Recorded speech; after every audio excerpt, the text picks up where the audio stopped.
Guadalquivir encierra en su cauce historia, pasión y vida. Es la gran referencia de Andalucía. De las aguas del Betis de los romanos, del Río Grande de los árabes, han bebido campos y gentes. Desde siempre han manado leyendas.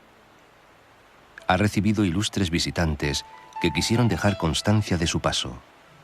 Desde las historias que contaran Plinio y Estrabón, hasta la crónica de los amores de Casanova o los viajes soñados de Víctor Hugo.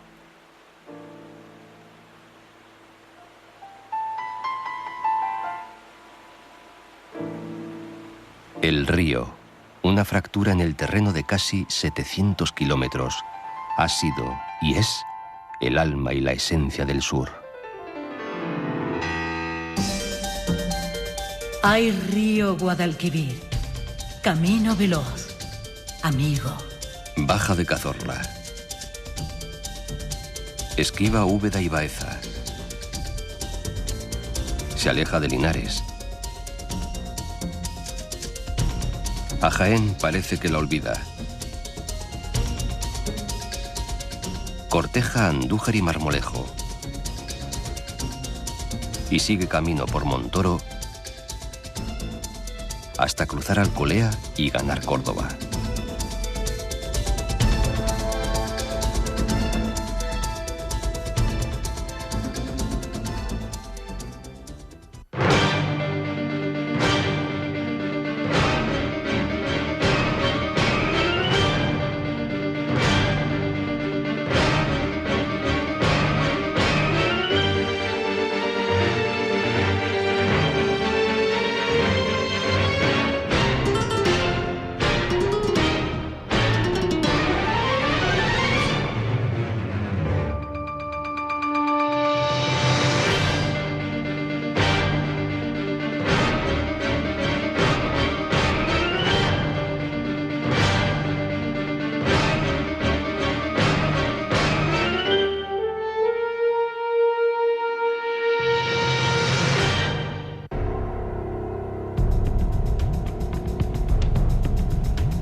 Tierras viejas, campos de olivar y vides.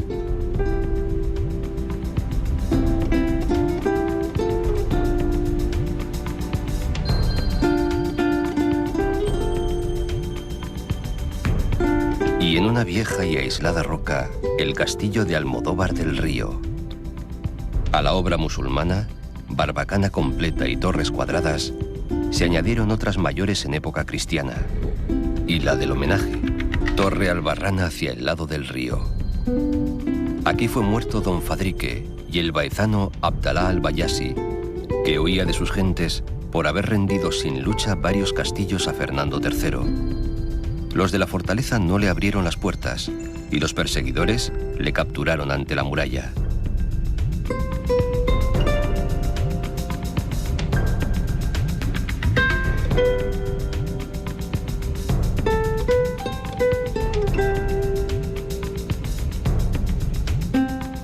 Y es leyenda que aquí, precisamente aquí, guardaba sus tesoros el más sevillano de los reyes, don Pedro el Cruel.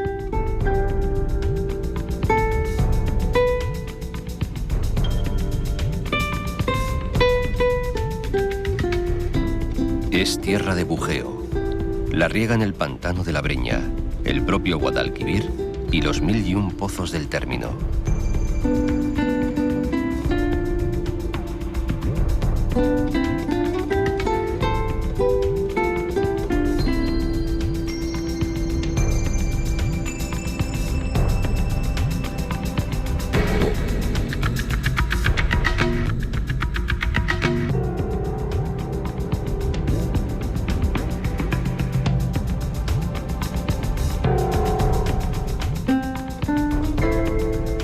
Hoy lugar de ocios marineros, pero desde siempre huerta, naranjas, algodón, ganado de lidia.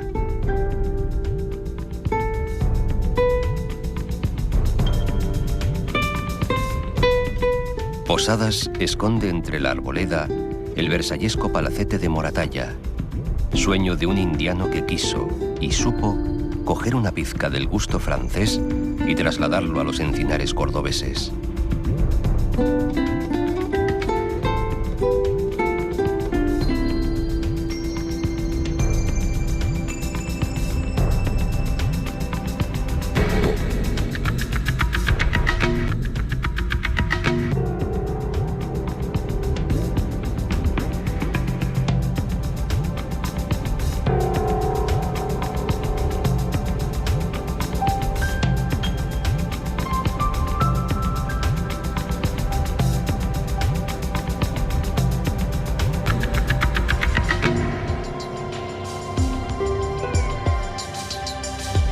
Monte arriba, verde y piedra pizarrosa, la Sierra de Hornachuelos. Es el reino de la encina, el árbol de Zeus que cantara Góngora como un símbolo de una hipotética y siempre añorada edad de oro. Se extienden por todo el paisaje y sus bellotas sirven de alimento al honrado cerdo ibérico y a toda la caza mayor que de ella se alimenta, mientras por sus contornos, tan escaso como esquivo, habita el lince y apura su existencia el toro de Lidia.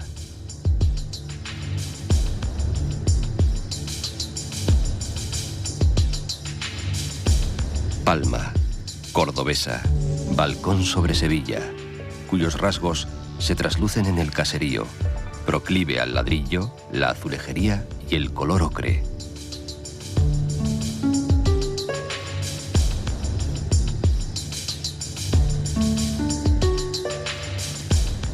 Palma del Río, capital agraria de la feraz Vega, se embriaga con el azahar de sus naranjales y tiene el privilegio geográfico de asistir al abrazo que se dan, a la sombra de sus murallas almohades, el Genil y el Guadalquivir, los dos grandes ríos andaluces.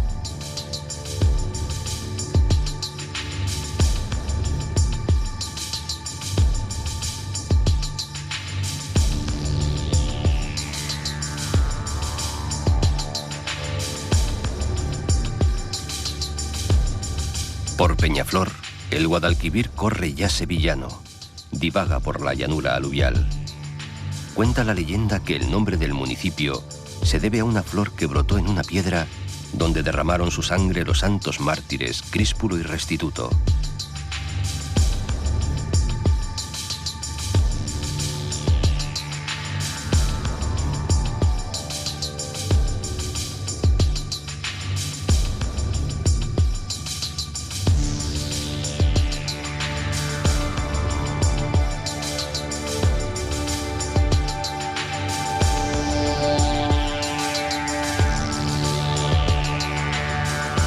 El discurrir se hace perezoso para entrar por Lora del Río, en una alameda de la margen derecha de la corriente, entre campos de algodón y girasoles.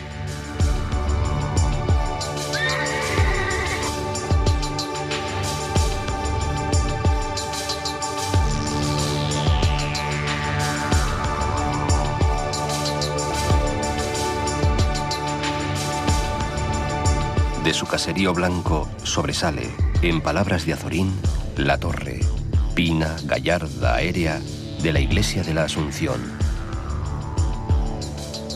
Los recuerdos romanos tienen que ver con el cultivo del aceite y el tráfico fluvial, actividades por las que la vieja ciudad de Ashati llegó a ser conocida a lo largo y ancho del imperio.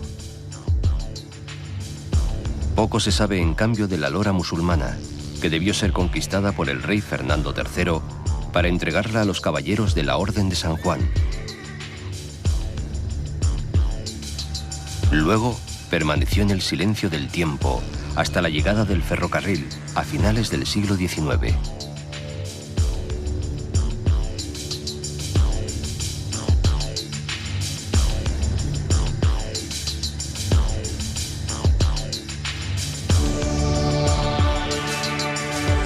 Poco después se arrejunta el Guadalbacar, nombre que revela naturaleza de afluente y cuyas aguas proceden de una concentración fantástica de grutas en el alto llamado Charco del Infierno. Empuja con fuerza el Guadalquivir aguas amarillas, a las que van asomándose pueblo a pueblo como amigos del camino.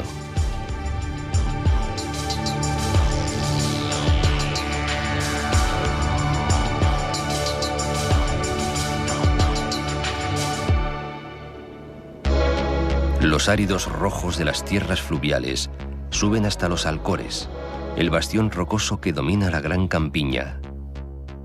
En lo más alto brilla Carmona, como el lucero de la aurora, tal cual dice su lema. Es esta, sin duda, una de las grandes ciudades de Andalucía.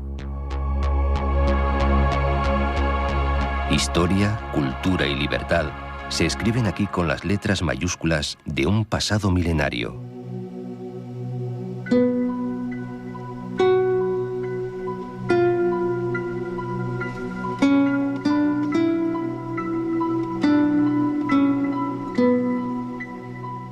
Por los barrios del arrabal, casonas, ermitas y conventos, calles largas que convergen en el paseo, la plaza de abajo y la espigada giraldilla, el campanario de San Pedro.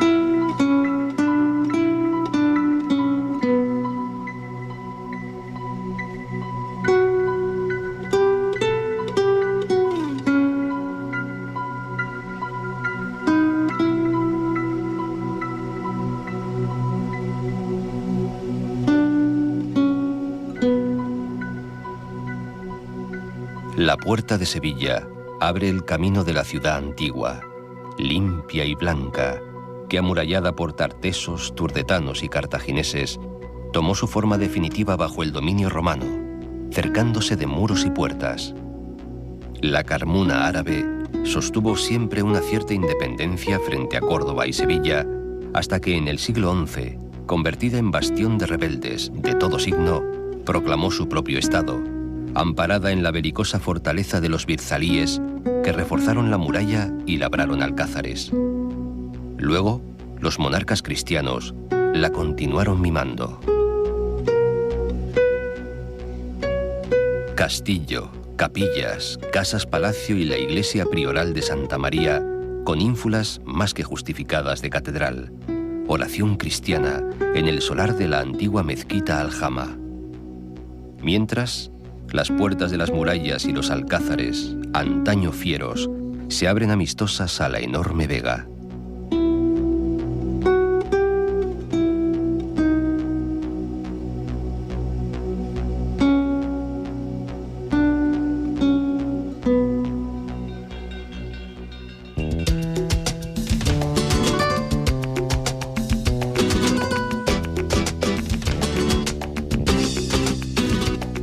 Al sur, el viso del Alcor, altivo sobre el perfil del cielo bisueño. Más allá, Mairena, la del agua de la fuente, a la sombra de su castillo de luna. Rica en manantiales de agua que brotaban en toda la ladera de los Alcores y patria chica de don Antonio Mairena.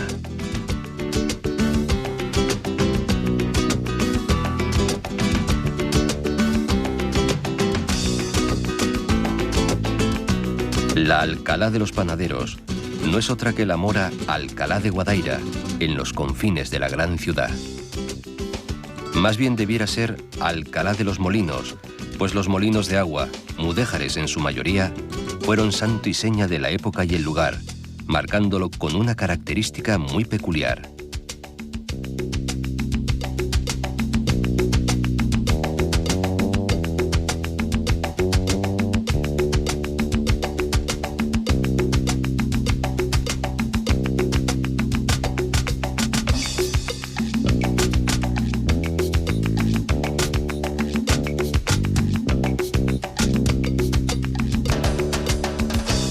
Y durante siglos abasteció de medias, bollos, albardas y molletes la hambruna capitalina, siempre a la sombra protectora de su alcazaba almohade, una de las más grandes de la península, a orillas del Guadaira, el río del Abasto.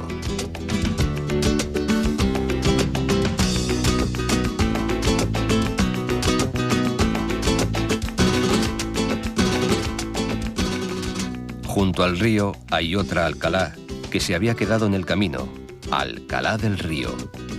Una gran batalla marca su memoria, aquella en la que Neo Escipión doblegó a las huestes lusitanas.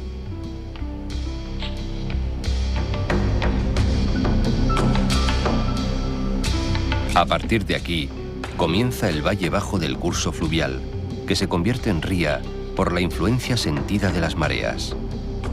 Último puerto del Betis, al que, según Estrabón, llegaban naves de importante calado.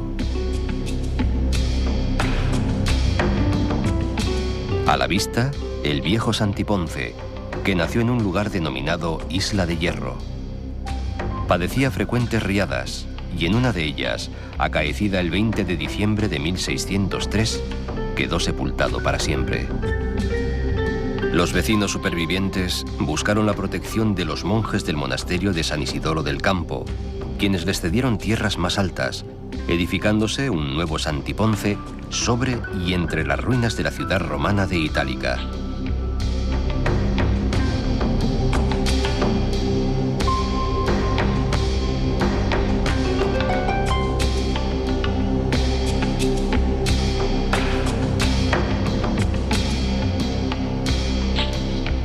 San Isidoro del Campo fue fundado en 1301 por don Alonso Pérez de Guzmán, conocido como el Bueno, y su mujer, doña María Alonso Coronel, para sepulcro de sus cenizas y como testimonio de su piedad legendaria. Más tarde, su nombre aparece ligado a oscuras historias, terribles para la época, que fueron sin embargo brillantes trabajos para la posteridad. En sus celdas, salas y biblioteca se leyeron y tradujeron libros prohibidos por la Inquisición, razón suficiente, en aquel entonces, para que muchos de sus monjes fueran perseguidos, bastantes encarcelados y algunos, como Fray Miguel y Fray Morcillo, ejecutados en auto de fe en Sevilla en 1559.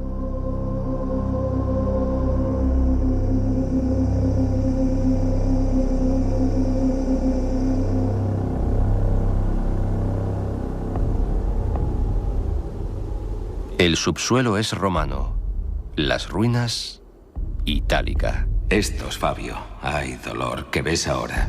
Campos de Soledad, Mustio Collado, fueron un tiempo Itálica famosa. La ciudad fue fundada en el año 206 a.C. por el general Publio Cornelio Escipión el Africano, con el fin de establecer en ella a los soldados heridos que habían participado en la batalla de Ilipa, derrotando al ejército cartaginés. De la época de Augusto data la construcción del teatro, emplazamiento donde algunos años después se erige un templo dedicado a la diosa Isis. Destruido durante las invasiones bárbaras en la Edad Media, el teatro se utilizó después para fines bien distintos y diversos, incluso fue cementerio.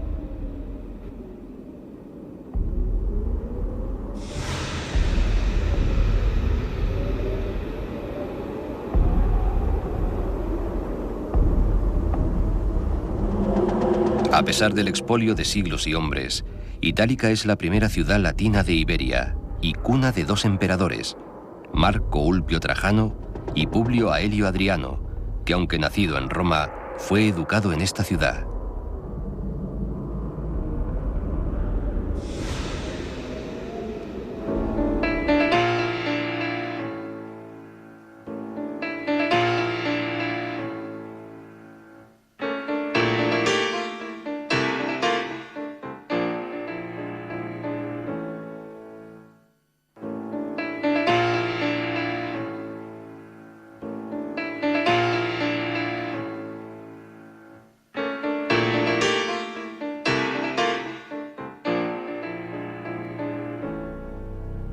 Decía un poeta imaginario: a Sevilla vine por las aguas del Guadalquivir, pasajero de mogollón, en una balsa cimbrada por un cargamento de membrillo, melones y zamboa. Entra el Guadalquivir en Sevilla, despacio, como perezoso.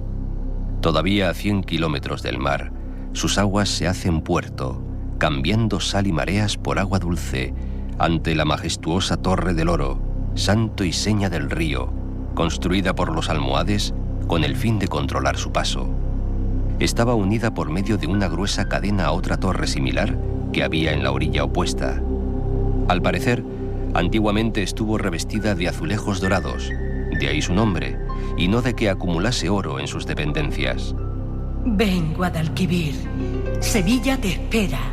Sevilla es oleaje de cantos y pregones, dogaresa del trigo, sultana del aceite, emperatriz del vino. Los orígenes de la ciudad se difuminan en la nebulosa del reino fantástico de los tartesos y se vuelven trazos de historia con las colonizaciones fenicias en los albores del primer milenio.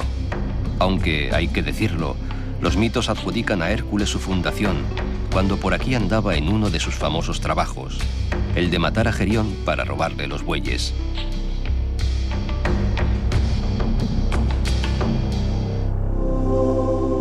Los romanos la llaman Hispalis, tierra llana, antes de que la disfrute el mismo Julio César, cuestor y pretor de la ciudad, y sufra los amores o las embestidas visigodas, árabes, vikingas o cristianas. Nacida del río, podría ser en verdad su nombre, pues gran parte de su importancia histórica surge de su posición ante la magnífica corriente llamada sucesivamente Tartesos, Betis y Guadalquivir.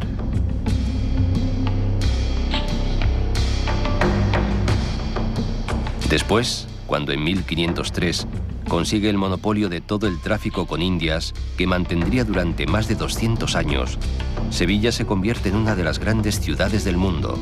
Es el tiempo dorado de la ciudad. Camino obligado de futuros conquistadores, marchando a las Indias o volviendo de ellas. De paso por Sevilla, Cortés, Pizarro, Hernando Colón, el pérfido Lope de Aguirre y tantos otros le hicieron funesta o gloriosamente célebre, cuando los muelles eran arena pura y las naves esperaban impacientes la partida hacia las Indias. Arenal de Sevilla, Torre del Oro, azulejo a la orilla del río Moro, azulejo bermejo, sol de la tarde.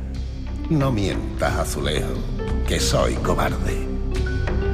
Así cantaba Rafael de León a la vera del agua y ante una ciudad que se desparrama a una y otra orilla. Ciudad de miles de alegrías que invaden cada uno de sus barrios que se atribuyen todos, y todos lo son, ser corazón y alma de Sevilla. Una ciudad que acecha largos ritmos y los enrosca como laberinto, como tallos de parra encendido.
El barrio de Santa Cruz comienza, o tal vez termina, por la Casa de la Lonja, sede del Archivo de Indias, que se asentaba en un muelle escarchado de colorines y gritos, rebosado de gente deslenguada y mentirosa, y hasta de perros que ladraban, y lo juran, con acompañamiento de guitarra. La fantasía de la memoria, oculta entre las letras y la historia, ayuda a recrear, siquiera por un instante, la imagen de Guzmán de Alfarache. Luego el barrio, que tiene su origen histórico en el arrabal judío, se extiende por apretadas callejuelas, donde se respira toda su profundidad.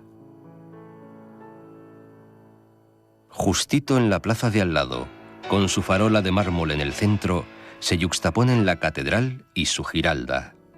Dicen que dijeron los señores del cabildo: hagamos algo para que el mundo nos tome por locos. Y aquí está la catedral.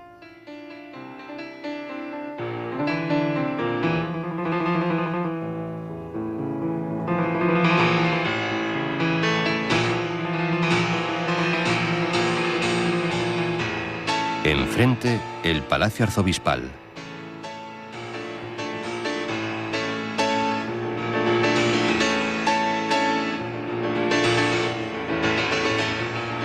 Y al lado, los Reales Alcázares, el palacio real con uso continuado más antiguo del mundo.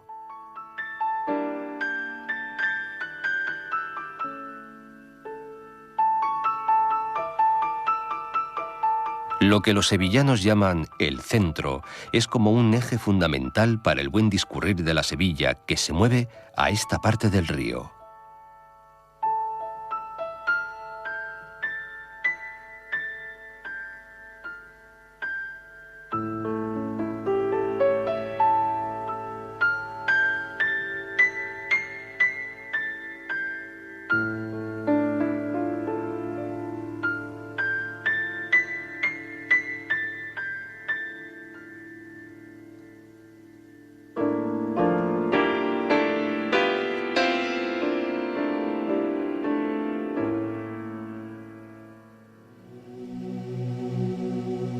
Al otro lado Triana, que distinta y distante se asoma al Betis desde sus malecones.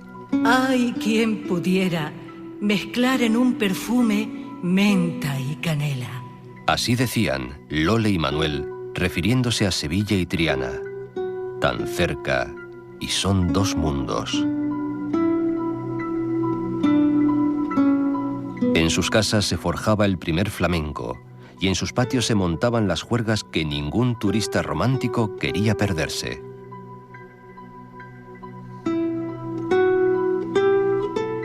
Juan Belmonte fue el pasmo de Triana, y aunque nacido en la calle Feria, asoció su nombre y su figura al barrio que lo recuerda con un monumento en la plaza del Altozano.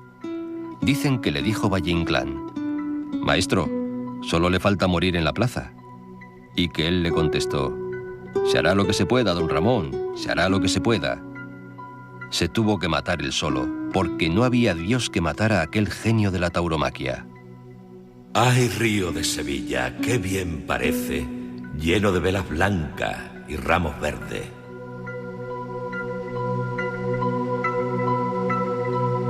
Poco hay más bello que el color de las aguas del río, cuando el sol de la última hora, cargado de opacos y dorados, acaricia la corriente y da vida a las sombras alargadas de los puentes y de los edificios que se tornan fantasmales en esas horas mágicas.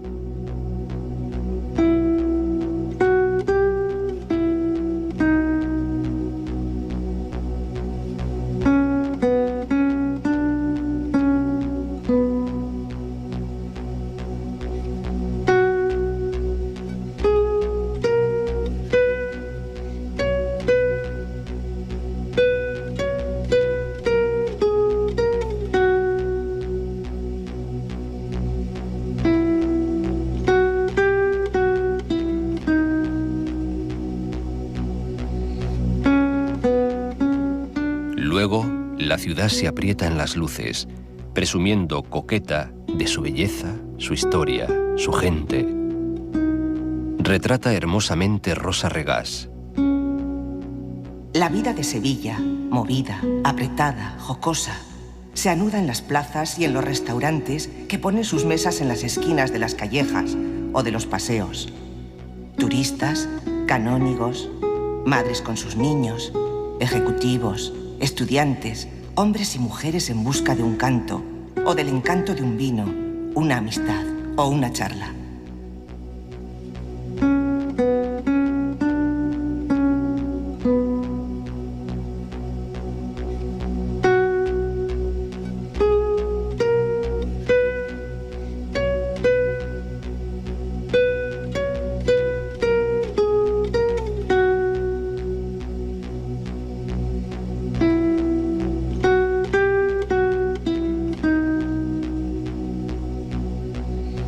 Junto a la ciudad, ya eterna, amanece el esplendor de la nueva Sevilla, que recostada en el río, aprovecha los terrenos de la Segunda Exposición Universal. La isla de la Cartuja, en realidad un profundo meandro del Guadalquivir, era lugar de alfares en la Edad Media. En uno de esos hornos se encontró una imagen de la Virgen que fue el origen de la Cartuja, fundada en 1401. Por aquí se alojaba Colón durante sus estancias en Sevilla, contemplando un paisaje bien distinto.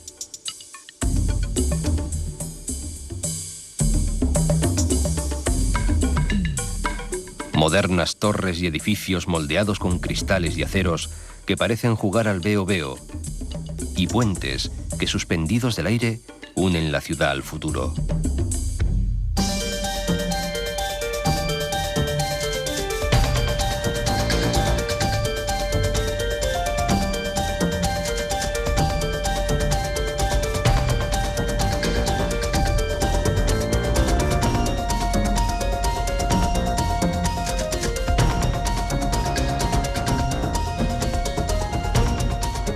Prende el olivo en el suelo rojizo del Aljarafe, familiar trastienda donde la ciudad se encuentra con el campo.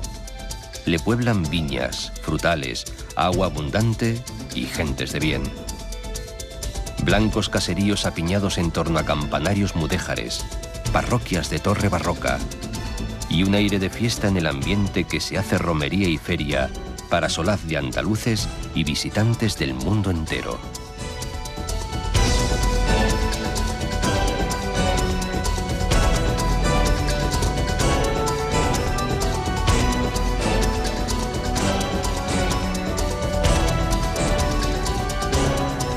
Sanlúcar la Mayor se asoma al valle del río y al horizonte abierto de la tierra llana que se pierde hacia Huelva. Conocido antes como Sanlúcar de Alpechín por su producción aceitera, es pueblo de larga historia que experimentó su apogeo en la Edad Media, cuando los almohades le dotaron de un extenso perímetro amurallado, y aún más tarde, cuando los cristianos le dieron un espléndido grupo de iglesias mudéjares.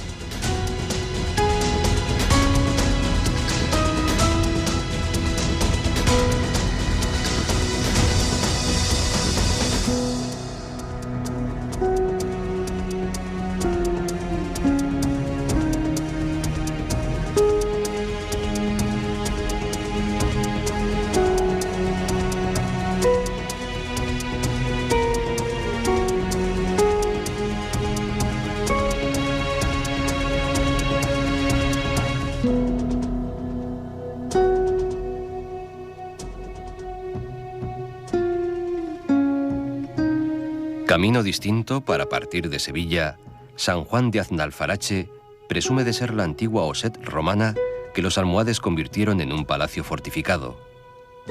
Entre sus muros celebró el califa Abu Yusuf Yaqub su victoria de Alarcos sobre Alfonso VIII. Y justo a la orilla del Guadalquivir, Gelbes descansa en el Aljarafe. Es villa histórica y cuna de un grande de nombre pequeño, Joselito. Ahora su relación con el río se ha intensificado con la apertura de un puerto deportivo donde se agrupan veleros y embarcaciones de recreo.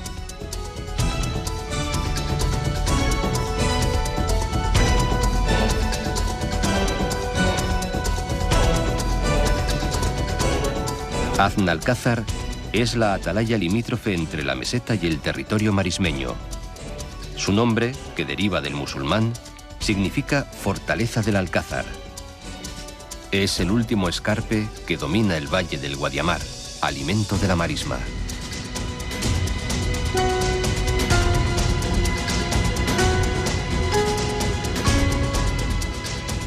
Un cipo romano del siglo II marca los orígenes de Coria del Río.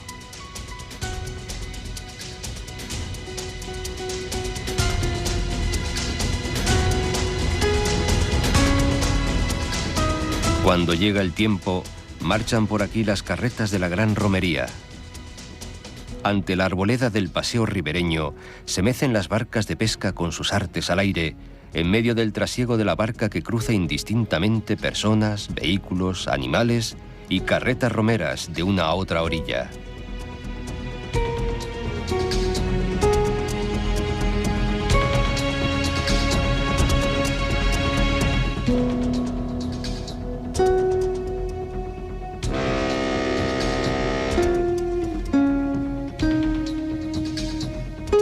El caserío blanco de la Puebla se asoma al río, encaramado en una colina.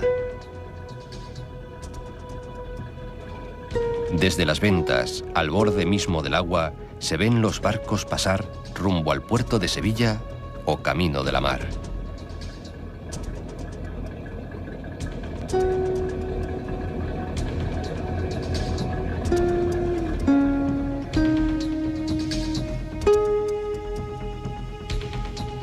Es este, el corazón de la Vega, un ambiente ya marismeño. En los alrededores se conserva un impresionante catálogo de cortijos y haciendas de diversos estilos que en su conjunto conforman un auténtico tesoro de la arquitectura rural de la Baja Andalucía.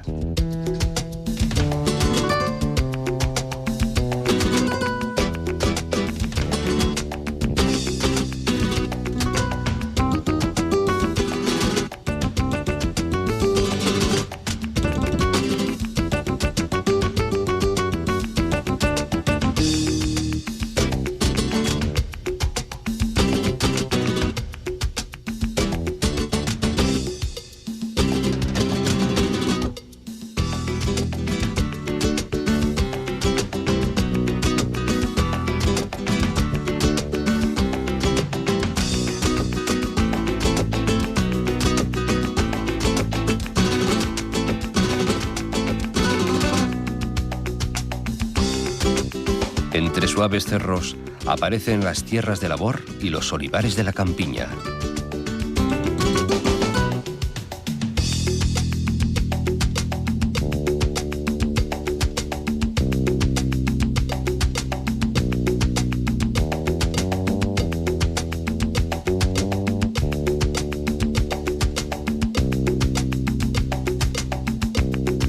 Los campanarios señalan la presencia de Utrera.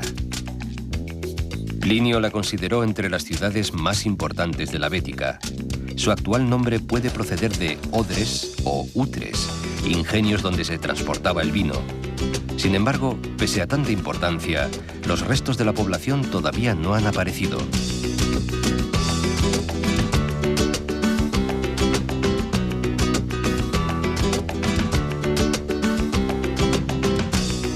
Su castillo es almohade, y su mejor edificio, del estilo de los Reyes Católicos de Sevilla, la iglesia de San Juan. Y por sus hijos más famosos, se podría decir que Utrera es una ciudad de contrastes, pues aquí nacieron los hermanos Álvarez Quintero y el bandolero Diego Corrientes.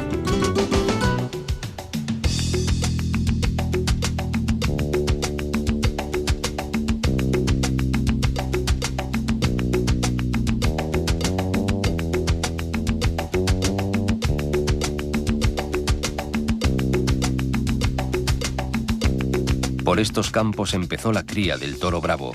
En los valles que dibuja el río nació, allá por el siglo XIII, la casta de Vistahermosa, el origen de las ganaderías que hoy pueblan los llanos de Utrera, las marismas y la campiña. Toros de verdad, primos hermanos de los que soñara Fernando Villalón, al que llevaron a la ruina unos negocios absolutamente poéticos, según Alberti. Gastó una gran parte de su fortuna heredada buscando y queriendo conseguir una ganadería de toros con los ojos verdes. Soñó recuperar el mito de la Atlántida, conseguir el toro dios del relato platónico. Dueños de las dehesas, los toros enseñorean el paisaje.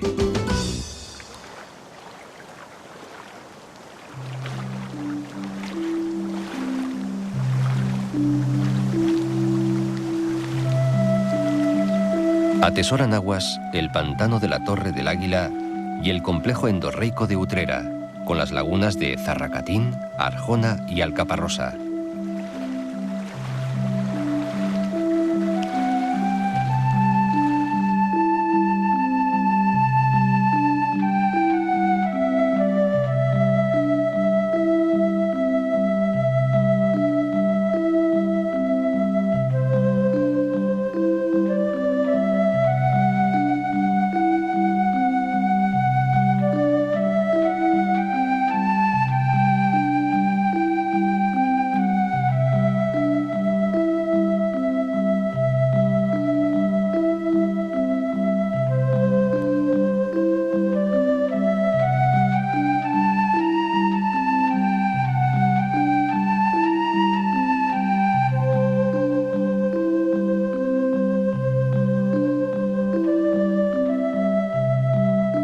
Cerca, 4 niñas vieron a la Virgen y se armó la de Troya.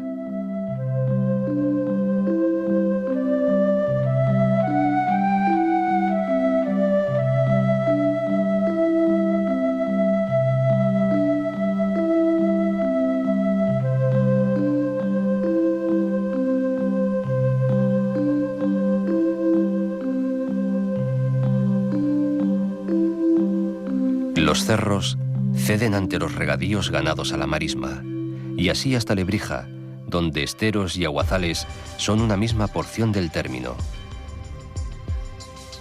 El blanco caserío crea recuerdos gaditanos, asentado en torno a un cabezo hasta el que llegaron las naves del antiguo lago Ligustino, aquel estuario abierto al mar por donde habitaron los tartesos y comerciaron los fenicios. El mito atribuye su fundación a Baco, lo que dice mucho de los vinos de la zona, y parece que fue el divino borracho quien le dio el nombre de Nebrisa.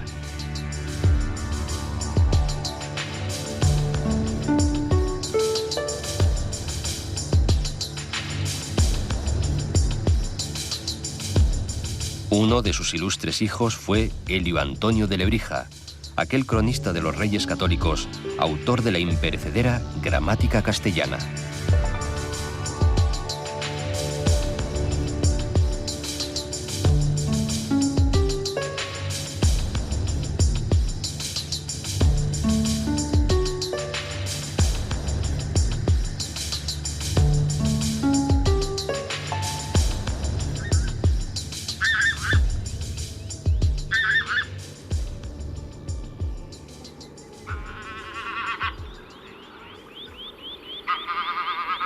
La brisa del sur avisa de su llegada. Anuncia aquellas soledades de que hablara Estrabón, donde algunas crónicas antiguas localizaron el jardín de las Hespérides, las praderas donde pastaban los bueyes del mítico rey Gerión.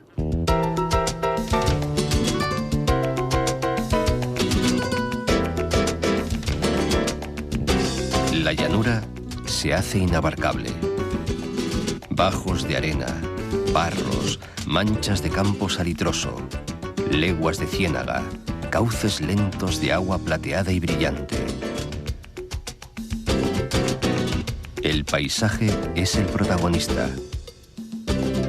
La belleza cotidiana. La naturaleza manda.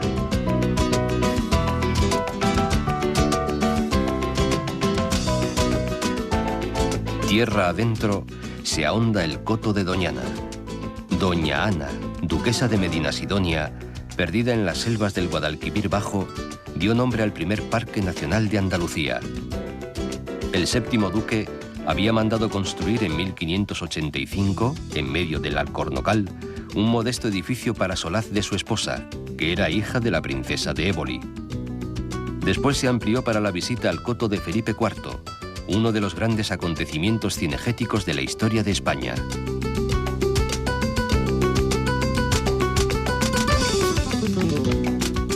Otra duquesa, María Teresa Cayetana de Alba, estuvo vinculada a Doñana, donde pasó una temporada junto a Francisco de Goya, su pintor favorito. Bastante más tarde, el arqueólogo alemán Schulten, buscando la mítica ciudad de Tartesos, encontró en el Cerro del Trigo las ruinas de una factoría romana de salazón. Son estos los confines de Europa. Marismas, caños, brazos, dunas, pinos, alcornoques, matorrales. Uno de los rincones más mágicos del continente.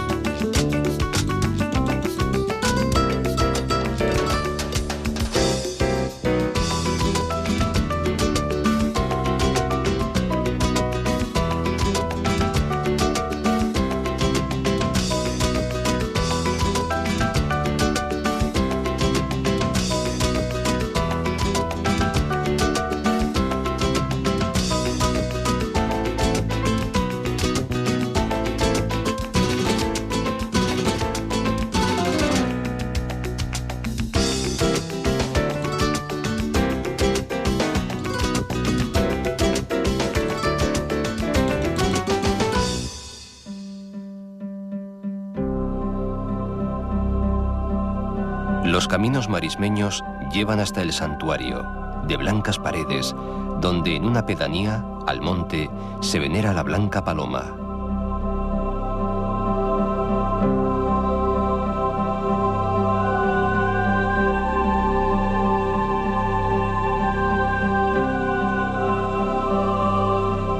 La devoción en estos arenales hunde sus raíces en el medievo. Cuenta la tradición popular que fue el propio Alfonso X el Sabio quien mandó construir la primitiva ermita en estos apartados cazaderos del arroyo de las Rocinas.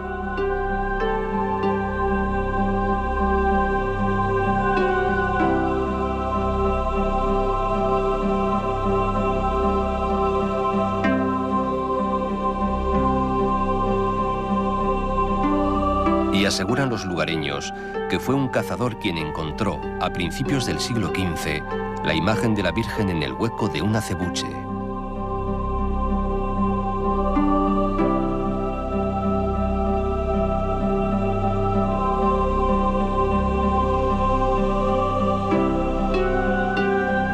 La tradición obliga a llevarla en procesión hasta Almonte cada 7 años vestida de pastora. Pero la pasión hace imprescindible la visita romera de cada año.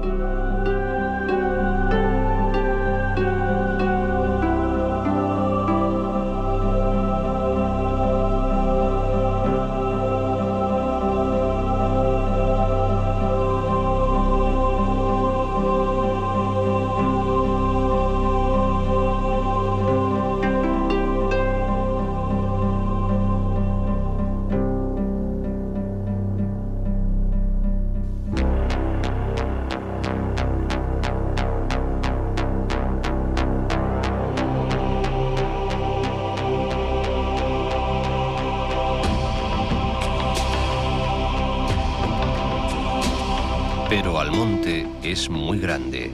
Su extenso término acoge no solo a Doñana y el Rocío, sino las playas del litoral, las playas de Castilla, nombre con que se conoció durante siglos la costa del Parque, pues fue Castilla quien las conquistó a los musulmanes.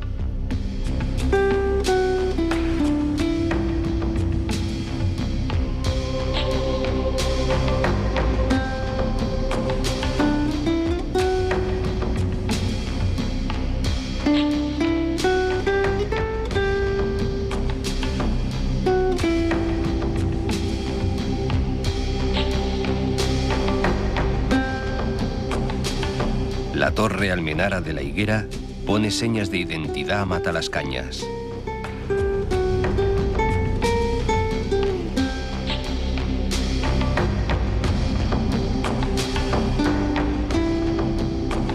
Donde se encuentran el camino de agua y los vientos del océano, aparece Sanlúcar de Barrameda. Aquí la vida tiene otro ritmo. Doñana, la manzanilla y el langostino escriben con letras mayúsculas un turismo importante, mientras los sanluqueños, con el recuerdo presente de la última carrera de caballos por la playa de la Guía, disfrutan de la vida en sus dos barrios, el Alto y el Bajo.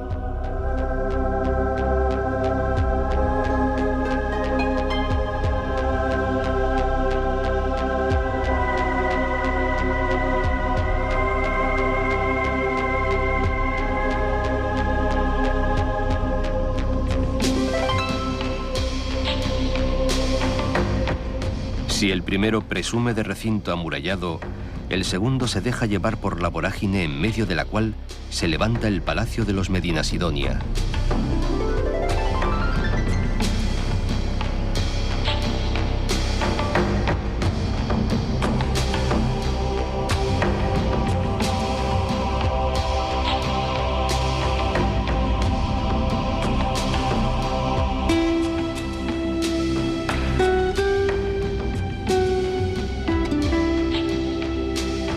Para todos, las bodegas, donde se degusta la sutil y fina manzanilla.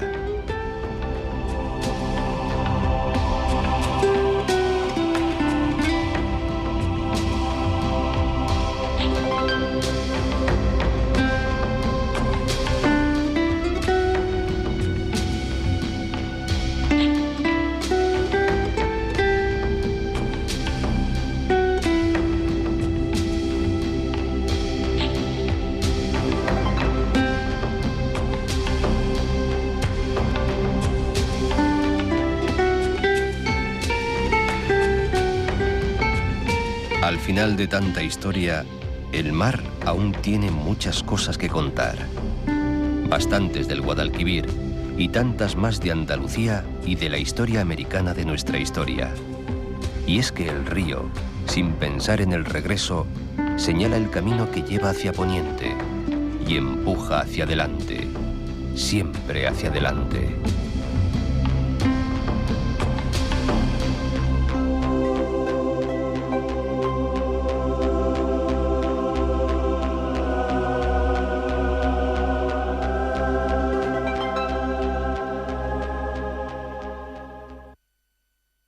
Yo voy soñando caminos de la tarde, las colinas doradas, los verdes pinos y las encinas. ¿A dónde el camino irá? ¿A dónde el camino irá? Yo voy cantando viajero a lo largo del sendero. La tarde cayendo está. La tarde cayendo está.